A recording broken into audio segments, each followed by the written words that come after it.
ठीक है, इधर देखो, गुप्ता वाला क्वेश्चन जो है इसमें आपसे लग गया वहाँ पे, ठीक है।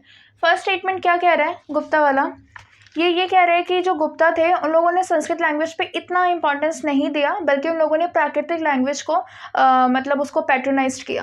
तो एक चीज़ बताओ, आपको मैंने कल एक बताया था इलाहाबाद का इंस्क्रिप्शन, बताया था इलाहाबाद वाला, वो कौन सी लैंग्वेज में लिखा गया था? ब्राह्मी स्क्रिप्ट थी, लैंग्वेज क्या थी? ये थी संस्कृत लैंग्वेज, ब्राह्मी स्क्रिप्ट। कल मैं बोल रही थी ये चीज़, है ना, नोट्स में लिखा हुआ है, देखिए, ठीक है। समुद्रगुप्त जो थे वो कौन सी डायनेस्टी से रिलेटेड थे? गुप्ता,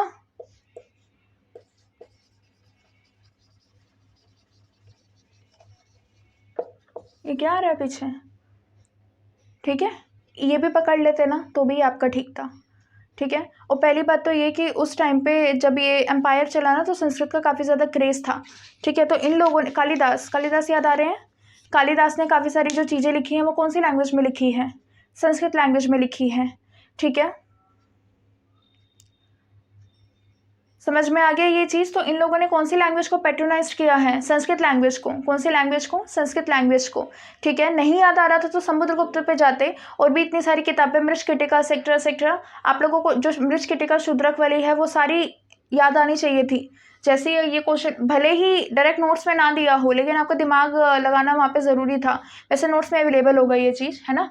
समुद्रगुप्त ने इलाहाबाद के इंस्क्रिप्शन हमने जब देखा वो कौन सी लैंग्वेज में था? ब्राह्मी, और दूसरी कौन सी? ब्राह्मी स्क्रिप्ट और संस्कृत लैंग्वेज, ठीक है। तो कालिदास कहाँ से थे? कालिदास इसी डायनेस्टी से बिलोंग करते थे। उन्होंने जो 4 वो आपको चीज़ पढ़ाई है वो कौन सी लैंग्वेज में लिखी है? संस्कृत लैंग्वेज में।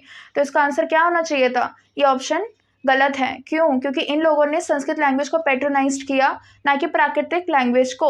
समझ में आ गया? नेक्स्ट क्वेश्चन, नेक्स्ट ऑप्शन आपका क्या है? अच्छा, इसकी जगह मैं गुप्ता की जगह अगर मौर्यन कर देती ना तो ये ठीक था, क्योंकि मौर्यन वाले जो थे ना उन लोगों ने काफ़ी ज़्यादा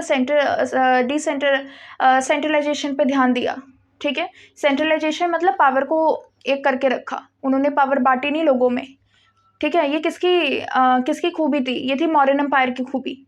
वहीं पे अगर आप गुप्ता एम्पायर में जाते हैं ना, आप ये देखते हैं कि इन लोगों ने तो पावर्स को बांट दिया था, ठीक है। छोटे छोटे लोगों को जितने भी किंगडम वगैरह थे वो अब बढ़ चुके थे गुप्ता एम्पायर में।